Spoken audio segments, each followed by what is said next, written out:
આ છે 2026નો ત્રીજો વિડીયો. પહેલા બે વિડીયોમાં મારી ઓફિસ અને મકાનની વાત કરી, અને આજે એક સૌથી અગત્યના અને ત્રીજા કમ્પોનન્ટની વાત કરવી છે.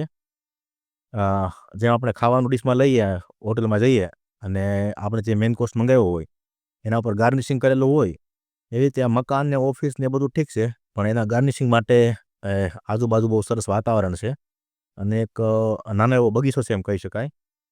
તો એ હું તમને બતાવું. અહીંયા બગીચામાં કાંઈ નવું એવું નથી કે જે તમારા માટે અજાણ્યું હોય, પણ છતાં જે છે એ બધું તમને બતાવતો જઈશ હું. અહીંયા છે પપૈયા, લીંબુ,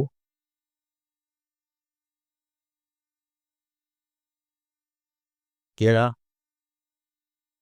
આ તમને જે પીળા ફૂલ દેખાય છે એ છે રાઈ. અહીંયા તમે રાઈની શીંગોને એવું જોઈ શકો. આ બધું ઘરની આજુબાજુ છે અને આ છે ખરેખર બગીચો જે તમને બતાવવા માંગુ છું. આ બધું તમે દેખાય એ બધું લસણ છે, મેથી છે, રાઈ છે, ગાજર, મૂળા, એ બધું. આ બગીચામાં તમને જે નારિયેળી દેખાય છે ને, એ ડીટી ટાઈપની નારિયેળી છે કે જે આખા ભારતમાં માત્ર મહુવાના પ્લાન્ટેશનમાં તેનો ઉછેર કરવામાં આવે છે.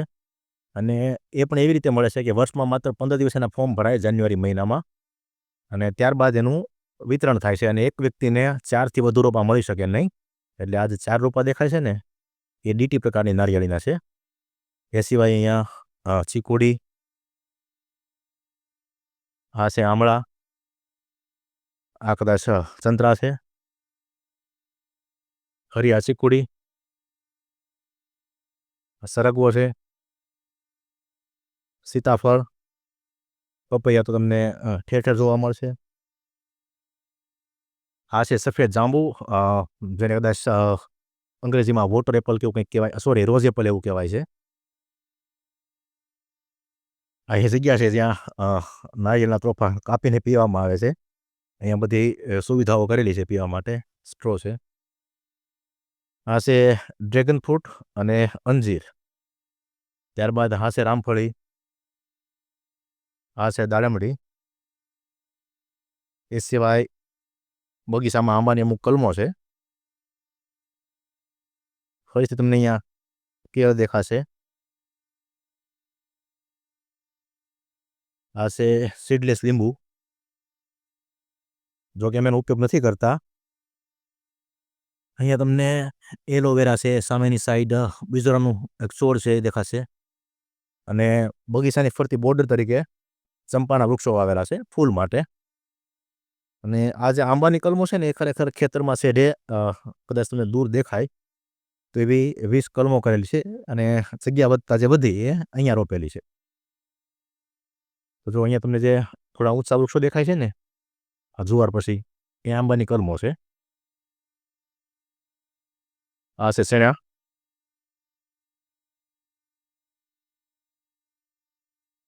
આ વરિયાળી.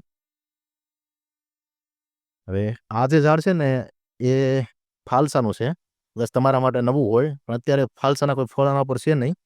પણ એ ઝીણા ચણી બોર જેવા એના ખાટા મીઠા ફળ આવે.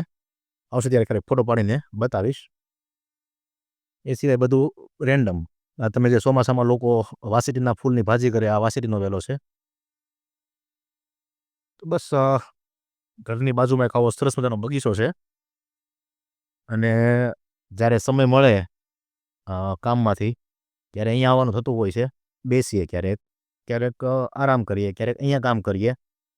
અને ફોનમાં કદાચ એટલું બધું સરસ ના દેખાય, કેમ કે ફોનમાં જે સ્ક્રીન હોય એની મર્યાદા હોય છે. પણ ખરેખર એકદમ બહુ સરસ વાતાવરણ હોય છે અહીંયા હોઈએ ત્યારે. અમુક જે વૃક્ષો નથી બતાવ્યા એ તમને એમાં દેખાશે. પાછળ જમરૂખડી છે. અને એ સિવાય અમુક નાના નાના રોપા છે. ઇવન કાજુનું પણ ઝાડ છે. પણ એ બધું હા અહીંયા જોઈ શકો. ઝાડ છે એમ તો ના કહેવાય, તો રોપો કહેવાય. પણ છે આવા અલગ અલગ રોપા છે. હજી અમુક એનો બરાબર ઉછેર થયો નથી. બાકી તમે ફળ પણ જોઈ શકો કે આ સીતાફળ છે. એવી રીતે રામફળમાં ક્યાંક રામફળ આવેલા હશે. આ છે એ બીજોરાનો છોડ છે. તો હવે આ બધું મેં તમને 3 વસ્તુ બતાવી, મકાન, ઓફિસ અને બગીચો. હવે હું દરેક વિડીયો કંઈ આ બધું તમને બતાવવા માટે નથી બનાવતો, પણ મારે જે વાતો કરવી છે ને, તો એ વાતોમાં વારંવાર આ બધી વસ્તુનો ઉલ્લેખ આવશે. તો જો તમે આ બધું જોયેલું ના હોય ને, તો એ વાતોનું સ્પષ્ટ ચિત્ર તમારા મગજમાં ઊભું ના થાય.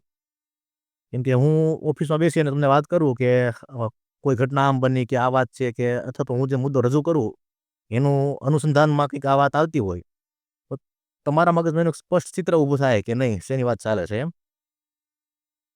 હવે એટલું બધું જોયા પછી તમને એવું લાગે કે હું એક ખેતરમાં કે વાડીમાં રહું છું, બરાબર, પણ ખરેખર અમે ખેતી નથી કરતા.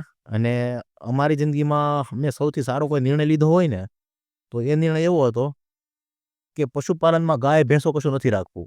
આના કરતાં વધુ ફાયદાકારક અને વધુ પ્રગતિવાળો નિર્ણય આ સુધી મને નથી લાગતું કે પરિવારમાં કોઈએ લીધો હોય. શરૂઆતમાં તમને કદાચ એવું લાગે કે એક ખેડૂત થઈ અને ગાય ભેંસો નથી રાખવી, એ નિર્ણય સૌથી સારો કઈ રીતે હોઈ શકે? તો એની પાછળ બહુ સરસ વાત હોય છે. કોઈ નિર્ણય મેં લીધો હોય, તો એની પાછળ મારા અનુભવ જવાબદાર હોય છે, અથવા તો એની પરિસ્થિતિ જવાબદાર હોય છે. એટલે જ્યારે અન્ય લોકો વ્લોગ બનાવતા હોય, ગામડામાં રહેતા હોય, એમ કહે ને કે અહીંયા અમે ગૌશાળા છે, અને ગાયો છે, અને ભેંસો છે, અને ઘી અને દૂધ ને બધું ઘરનું છે. તો એ ઘી, દૂધ એ બધી પ્રોડક્ટ છે. એ થાળીમાં પીરસાય ત્યાં સુધી એમાંથી કેવી પરિસ્થિતિમાંથી પસાર થવું પડે ને, એ ક્યારેક ક્યારેક પીડાદાયક હોય છે. અઘરું ને, ક્યારેક ક્યારેક પીડાદાયક હોય છે. તો એ પીડામાંથી મુક્ત થવા માટે એવો નિર્ણય લેવો પડેલો. અને હવે એના વિશે હું આવતા વિડીયોમાં બહુ સરસ વાત કરીશ. હવે એના માટે મારે આવી રીતે આઉટડોરમાં જવાની જરૂર નથી.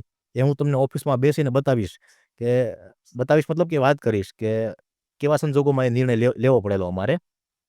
પણ હવે તમે બધું જાણો છો કે મારી આજુબાજુ શું છે, એટલે તમે બધી વાતને હવે બરાબર સમજી શકશો. તો મળીએ આવતા વિડીયોમાં.